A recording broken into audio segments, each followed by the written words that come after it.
I managed to make my adult sister-in-law cry for 3 days straight and completely alienate my pregnant wife's entire family, all because I refused to do one simple thing: name my unborn daughter after a 22-year-old toddler. Let me explain. My wife Nora and I are expecting our first child, a little girl, in just a few months.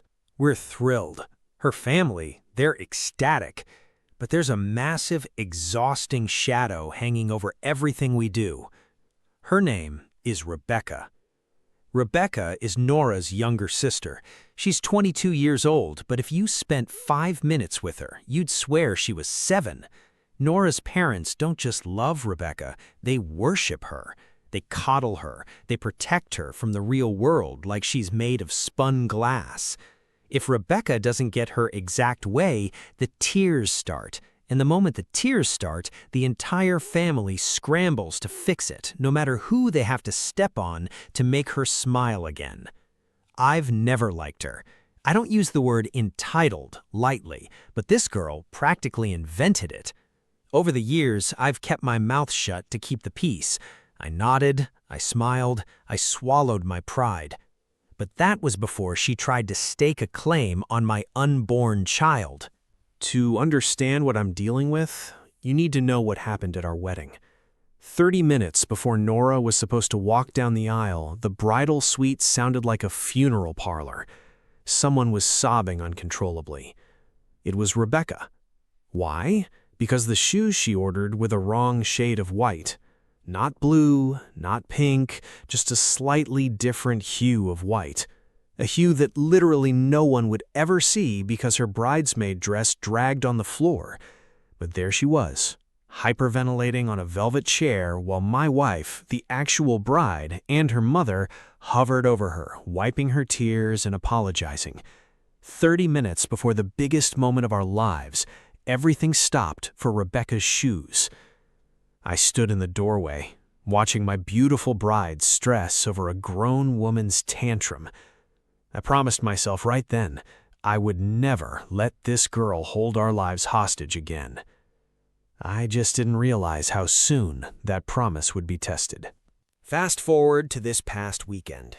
We're at a celebratory dinner with Nora's family. Everyone is passing bread, laughing, talking about baby clothes. Then Rebecca taps her glass. She looks right at Nora and says, "You know, it would be so beautiful to have a little niece named after me." I froze. I forced a polite chuckle, shrugged it off as a joke, and kept eating my steak, but the seed was planted. When we got home, Nora sat me down on the edge of our bed. She wasn't joking. She looked at her hands and said, it would mean the world to her and to my parents. I looked her dead in the eye and gave my answer: no. Nora and I have a strict 2-yes rule for baby names. If one of us vetoes it, the name is dead. Nora respected the rule. She pulled out her phone and texted her sister the bad news. And that's when the gates of hell opened. It didn't start with an explosion. It started with a slow, agonizing drip of manipulation. First, Nora's phone lit up, a text from her mom. "Are you sure? It would break her heart." Then another from her dad. "Just think about it, honey. Family first." Nora held her ground. She typed back a polite but firm refusal. That's when the tone shifted. The texts turned from pleading to aggressive. "You're being selfish. You're ruining a beautiful family tradition." My wife was sitting on the couch, rubbing her pregnant belly, looking physically exhausted by her own flesh and blood. Then my phone vibrated on the coffee table. The screen lit up. It was my mother-in-law.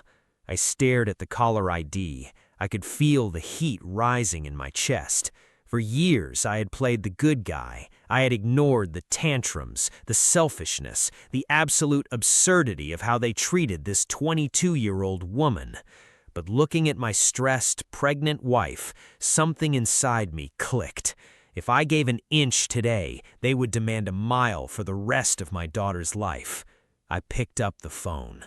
I press the green button and bring the phone to my ear. I don't even get a chance to say hello. My mother-in-law's voice is sharp, echoing through the speaker. "Why are you doing this to her?" she demands. I hear sniffling in the background. She has Rebecca on speakerphone. They're double-teaming me. I keep my voice dead even. "We are not using the name," I say. "We have other names picked out." But that's not good enough. "Why?" my mother-in-law asks again. "Give me one good reason why you can't honor your sister." "Why won't you just do it?" Rebecca whines from the background, her voice trembling with manufactured tears. They keep pushing. "Why? Why? Tell us why." I close my eyes. I grip the edge of the kitchen counter so hard my knuckles turn white. I feel the cold granite under my fingers. I take one long, deep breath. The filter I've kept firmly in place for 5 years completely dissolves. I open my eyes, I look at the wall, and I give them exactly what they asked for. "You want to know why?" I say, my voice dropping an octave. "Because she is a spoiled brat, and I don't want my daughter to turn out anything like her." The line goes completely dead silent. I can literally hear the hum of the refrigerator in my kitchen. But I am not done. This exact tantrum is why she won't get the name. My mother-in-law gasps. It's a sharp, offended intake of air, like I just slapped her across the face. "Excuse me?" she whispers. "You heard me," I reply. "You have babied her for 22 years. She throws a fit every time she doesn't get her way. I am not bringing my daughter into that dynamic, and I am certainly not naming her after it. Do not call my wife about this again." I pull the phone away from my ear. I don't wait for the screaming to start. I press end. I set the phone face down on the counter. The fallout was instantaneous. Within 10 minutes, my phone was blowing up with paragraph-long texts from extended family members I haven't spoken to in months.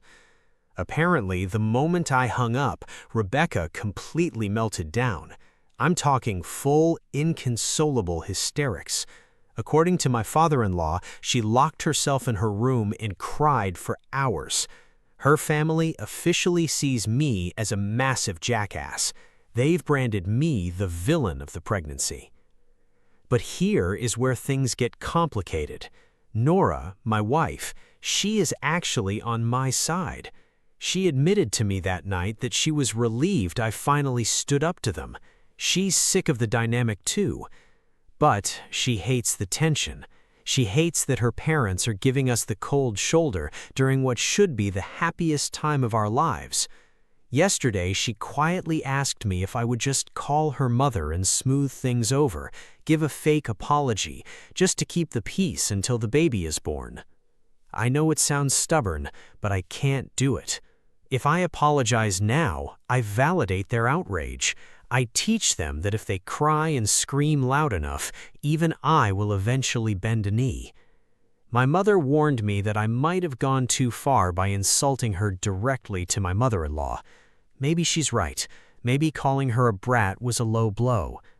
But honestly, I look at the nursery we just painted. I look at the tiny clothes folded in the drawer. I have a job to protect that little girl now. Sometimes, the only way to stop a bully is to refuse to play their game, even if that bully is holding a designer handbag and crying to her mommy. But what do you think? Was I too harsh with my words,